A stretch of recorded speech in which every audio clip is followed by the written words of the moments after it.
Good afternoon, students. Today we will continue with the first lesson, The Quest of Man, Part 3.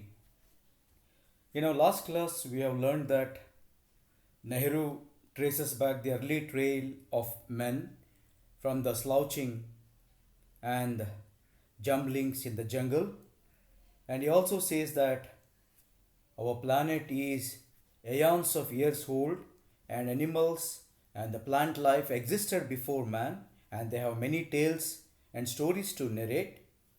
The discovery of mind and curiosity of man has helped him to progress in his quest for the unknown, and even till today, man has not stopped his quest to discover the unknown and the mystery.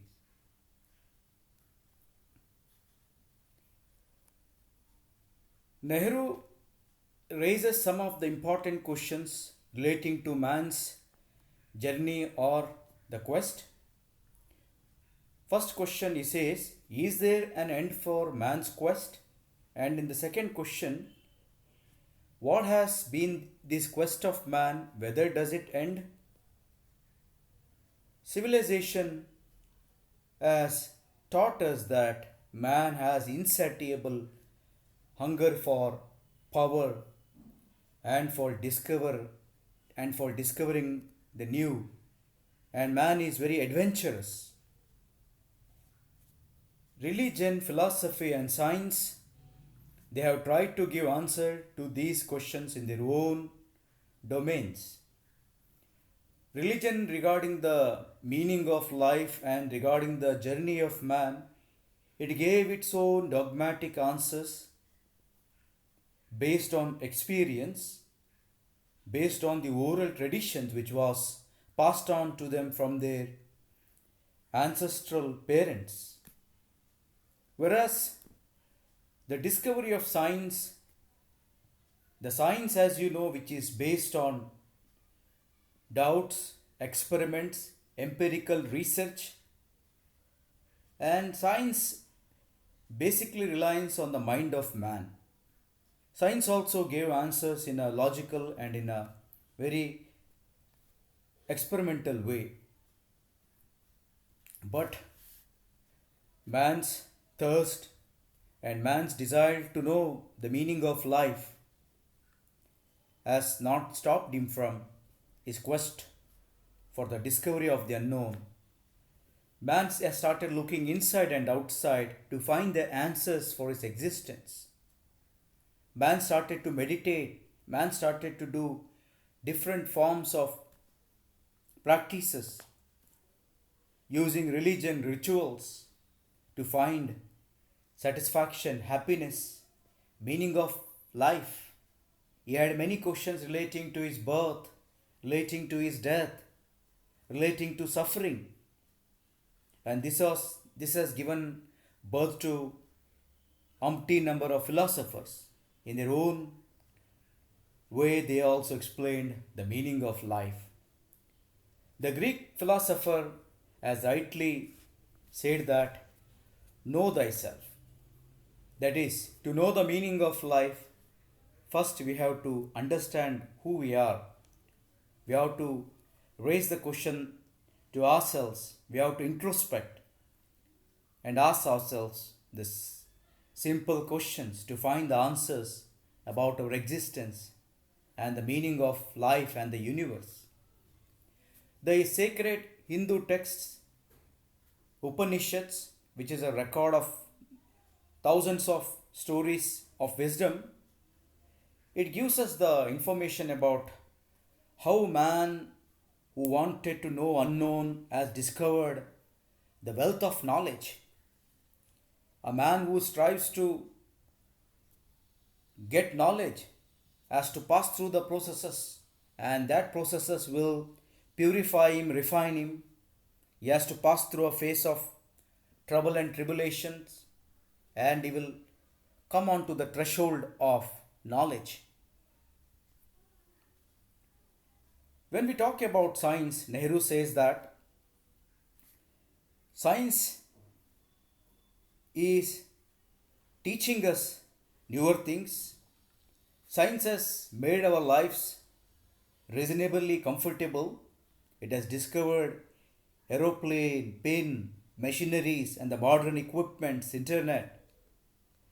And science has also taught about the rocket science and the astrology, and as well as it has taught us about the distant stars and galaxies and the wonderful motions of all the particles which are present in the environs, that is, the electrons and protons. It is the gift of science to the humanity. The mind of man is has carried away him a long way in his journey. Science has taught us the useful things for leading a comfortable life, and also science has taught us a very destructible life way. In that life way, the one who follows that path, it will surely lead us into the abyss. It will result in the death of humanity. Man has learned to use science and he has harnessed unlimited powers which are stored in our natural resources. And this science power has made him the master of this world. But unfortunately, as I said to you earlier, man has used science for the ruination of mankind. To kill one another, he is using the science in a very uh, wrong way. Science has created terrible number of weapons, atom bomb, nuclear bomb, and these bombs will kill all our brothers and sisters. And at the very end, Nehru says, what man has troubled and toiled all these years through centuries, maybe at a blinking seconds will be turned into ashes. This ends the first lesson, and in this lesson, we have learned that, especially in today's discussion, last part, we have learned that man, to find the answer for his journey and for his quest to search the unknown, has led him to religion, philosophy, science, and meditation. Science has helped us, but science has also the unlimited potential to annihilate our own existence and our own civilization. Students, let us come to the questions based on our today's discussion. Question number 1. On what religious answers are based on? A. On dogmas, on experiments, on history, or none. Number 2. What is the basis of science? A. Myths, B. Reasoning, C. Experiments, D. Both, B and C. Which country philosopher said that know thyself? An American, an Italian, a Greek. Which Indian book contains ceaseless knowledge? The Upanishads, the Vedas, and the Puranas. What could destroy our civilization? A. Science, B. Literature, C. Expressionism. Thank you, students.